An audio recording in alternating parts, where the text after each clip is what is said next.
Why is it, my beloved hearts, that despite all of humankind's progress in social development, in basic human rights, and in technological advances, securing the basic necessities of life remains such a struggle for so many people, especially in democratic nations? Why is it that people still must worry about the economy, about earning a living, about affording education or basic healthcare? Why must people fear that tomorrow, some madman might declare a special military operation, threatening the world's stability in a single day and reversing humanity's progress, pulling back to the brink of global war? Why is it allowed for global corporations that are primarily founded in democratic nations to go into third world countries and experiment with viruses in ways that could lead to their escape, once again threatening social stability and the lives of so many people around the world? Why should you fear that tomorrow you might discover all your savings are gone, along with the economy, in yet another economic bust or so-called bubble burst? And yet, the people who created this situation, including banks, will get away with it, leaving you to suffer the consequences of their inhumane behavior? Why is it so, my beloved hearts? Many people pose these questions in various forms, particularly in democratic nations, yet they struggle to grasp the answer, as though it evades them or deliberately conceals itself amidst a sea of distractions and blame-shifting. It is not much of a surprise that if you look at democratic nations, especially America, the standard of living is eroding. What previous generations could afford is no longer an option for many people in today's generation. What was an achievable possibility for parents is no longer doable for their children. It is clear that something is going on here, not only on a global level, affecting planet Earth as a whole, but also within democratic nations, which ideally shouldn't face such issues to such a detrimental extent, as if they were still third world countries struggling with basic necessities. Where would these issues arise from if the majority of people in at least democratic nations do want to respect others, be law-abiding citizens, and simply live their lives, pursue happiness, and raise families? Where do all these conflicts and divisions in society come from? Do they truly stem from the people alone? When you examine the Brexit event, it's puzzling how people voted so readily against their own economic well-being, their own prosperous future. Was this purely a result of ignorance alone, or were they manipulated to make decisions that serve the interests of a few rather than the majority? Consider America, where a similar situation unfolded, and ask yourself, how could the people elect a president in 2024 who openly pursued an agenda that undermined democratic principles and, during his first term, had already demonstrated a willingness to make life more difficult for the average citizen, and not to mention direct assault on democracy after he lost an election? And again, was this merely a result of ignorance, or were people deliberately manipulated into voting against their own interests? Ask yourself another question. If people's free will is not truly free, can they really vote in their own self-interest? Can people who have been manipulated to accept lies, misguided ideas, and deliberate disinformation truly vote freely? It is clear that no matter how democratic a society may be, such individuals are not free. First, to think independently, and secondly, to vote freely. These two described events have clearly demonstrated to us this very important realization. This leads us to another interesting question. Who is so invested in confusing the people that they end up voting to put a gun to their own future and pull the trigger? So again, my beloved hearts, why is it that a vast population on Earth simply wishes to live their lives in relative peace, yet there is a constant opposition to this, manifesting in various forms and events that contradict the will of the majority, especially in democratic nations?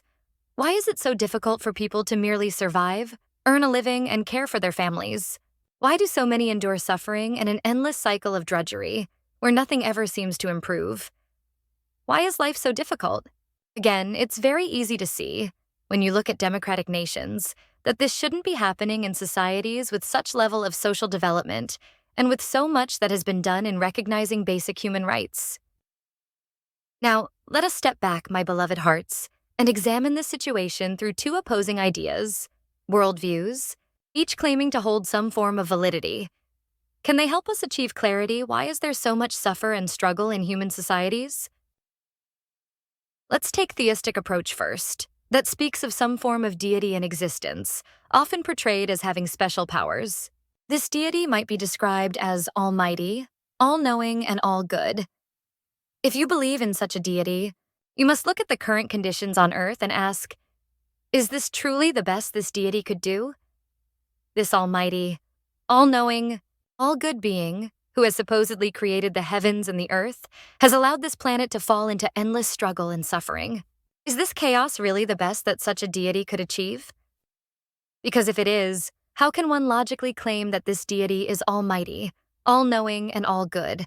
No being possessing such qualities would create a world filled with so much struggle, suffering, and warfare.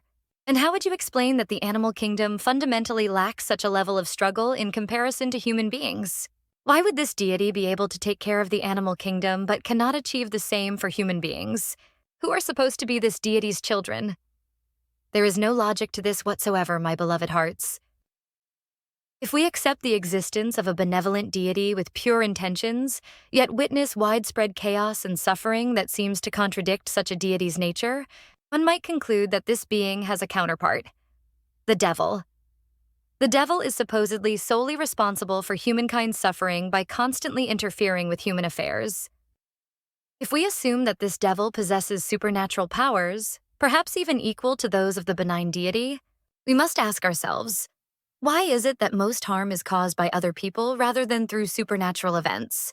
Then we must conclude that perhaps this malevolent force cannot use supernatural powers to directly influence people on such a scale, and must by necessity use other people as its tools to bring harm to others. However, if we consider a society where the majority are not evil and do not intentionally wish to harm others, it raises the question, how many people can this force truly influence to cause harm? This very fact makes the devil's task exceedingly difficult. In other words, it cannot use the general population to manifest such a high level of suffering, not to the extent we see playing out on Earth. However, are there individuals who are deeply inhumane and indifferent to the suffering of others, whom this dark force could exploit?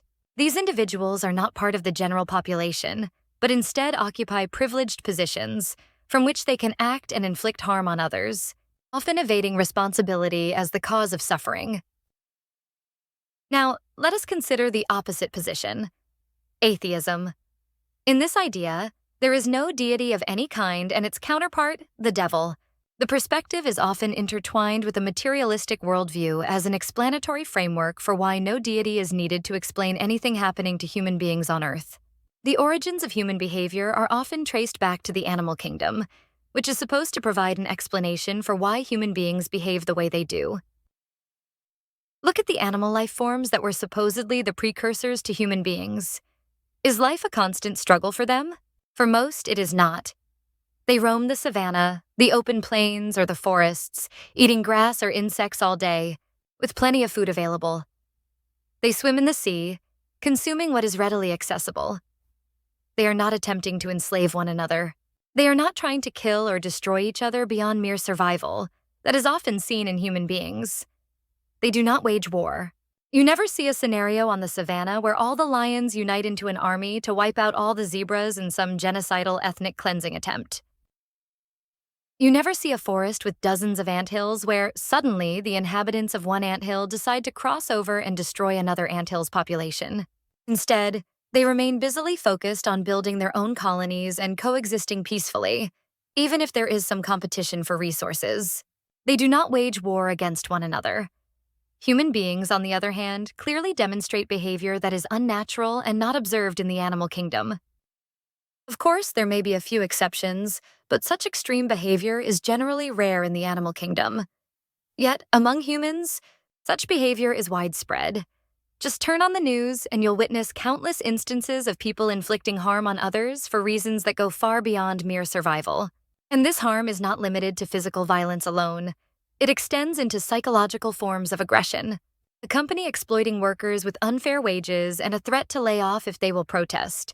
A bank seizing a family's home with clearly violation of human rights, or a government freezing your financial assets. The question then arises, if evolution alone shaped human behavior, why do we see patterns of cruelty that seem to have no direct parallel in the animal world?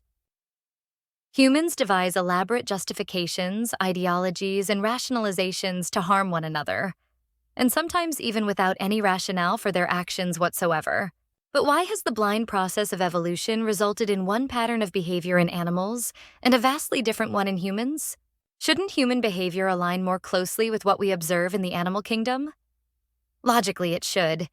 Yet reality presents a striking contradiction. Not to mention, the vast majority of the population simply wants to live their lives in relative peace, free from conflict with others.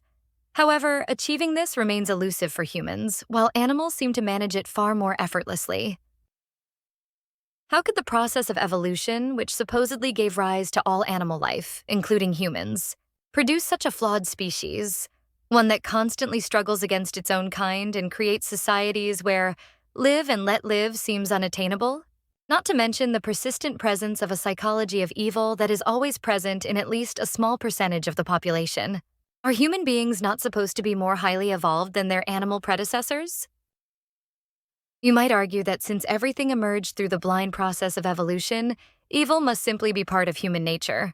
But then again, how do you explain the fact that the vast majority of people are not evil? Are all human beings committing crimes? Are all human beings waging wars? Are all human beings engaging in the exploitation of others? And when something recognized as evil, are people not sincerely trying to overcome it, as we have seen happen to slavery and rise of human rights? Why do human beings who engage in war experience psychological fatigue from an activity that is supposedly part of their nature, killing other people? If evil is a natural part of human nature, then why is such evil not present in the animal kingdom? Do you grasp that what is happening to human beings is fundamentally different from what takes place in the animal world? Whatever mental lens you decide to use to examine humankind's situation and the affairs unfolding on Earth, it becomes evident that there must be a deeper explanation, as the situation simply does not make sense within the two prevailing thought systems, whether theistic or materialistic. These perspectives fail to account for the pervasive struggle within human societies or the origins of such inhumanity in people to such a scale. So again, my beloved hearts, where does the mess we see in human society come from? The suffering, the conflict, the warfare, the poverty, the exploitation, the crime, where does it all originate? We have already realized that a benign deity, due to its well-meaning nature, would not harm its own creation. We have also examined that a supernatural force of evil on its own is not capable of bringing such widespread harm. We have seen that animal creatures do not exhibit such precursors of evil, nor is it a part of their daily lives. Furthermore, we already know that most people, the general population, do not wish to harm others but instead seek to live in relative peace and go about their daily lives. So, my beloved heart, what are we left with?